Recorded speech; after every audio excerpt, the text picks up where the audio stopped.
ఉంగరం గుర్తుకే ఉంగరం గుర్తుకే గుర్తుల గుర్తుంచుకో గుర్తుల గుర్తుంచుకో ఉంగరం గుర్తుకే ఉంగరం గుర్తుకే ఉంగరం గుర్తుకే ఉంగరం గుర్తుకే.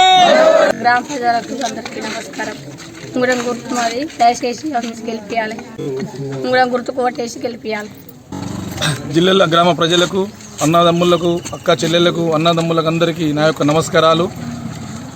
సర్పంచ్ ఎలక్షన్లో మా సతీమణి ఆసరు రేణుక గారిని సర్పంచ్గా పోటీ చేయడం జరిగింది.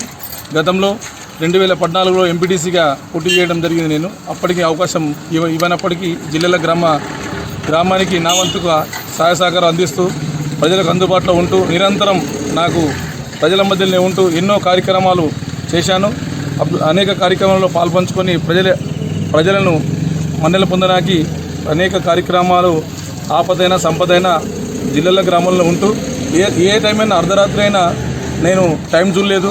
నా వంతుకు సహాయ సహకారాలు అందిస్తూ ఎన్నో పనులు చేయడం జరిగింది. ఒక అవకాశం ఇస్తారని నేను మళ్ళీ బీసీ మహిళగా పోటీ చేస్తున్నాను. మీరు నన్ను ఉంగరం గుర్తుపై ఓటు వేసి గెలిపించాలని గతంలో మీకు తెలుసు 10 సంవత్సరాల నుంచి ఏలిన వాళ్ళే ఈరోజు ఎన్నో హామీలు అలాగే ఉన్నాయి. మనకు మెయిన్ ఇంతకుముందు మన అబ్బడి చంద్రారెడ్డి నుంచి కాలువ చేస్తానన్న ప్రముఖులు, ఇంతకుముందు ఉన్న నాయకులు హామీలకే పరిమితమయ్యారు. మీకు తెలుసు అప్పుడప్పుడు టీఆర్ఎస్ గవర్నమెంట్ ఉన్నప్పుడు కూడా నేను చాలాసార్లు ఫైట్ చేయడం జరిగింది. పార్టీలకు అతీతంగా నా గ్రామ అభివృద్ధే లక్ష్యంగా నేను ముందుకు వస్తున్నాను.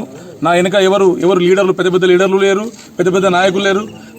ఒక ఎంపీటీసీ గారు గతంలో నేను ఆయనకు సహాయ సహకారం అందించిన కాబట్టి నాకు పూర్తిగా మద్దతు తెలిపినందుకు ఆయనకు జిల్లాల గ్రామం తరఫున, నా తరఫున ప్రత్యేక ధన్యవాదాలు తెలియజేస్తున్నాను.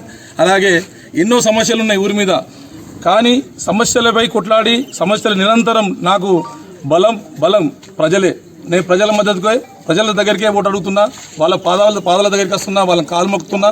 దయచేసి ఉంగరం గుర్తు ఓటు వేసి నాకు గెలిపిస్తే మరొకసారి వాళ్ళ సేవ చేసుకుంటున్నాను. నాకు ఎవరు పెద్ద లీడర్లు లేరు, నేను అసలు స్వార్థ రాజకీయాలు చేయను.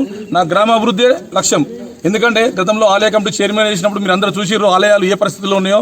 ఆలయ కమిటీ చైర్మన్ చేసినప్పుడు మనకు రాముల బండ దేవుని కడగాలంటే కూడా నీళ్ళు లేని పరిస్థితి.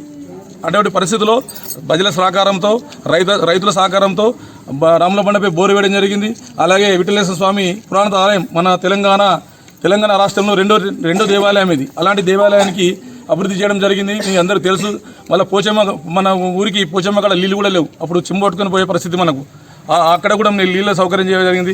ఒక అవకాశం ఇచ్చినట్టయితే మన గ్రామానికి నా అంతగా సాయశక్తులకు వచ్చేస్తాను.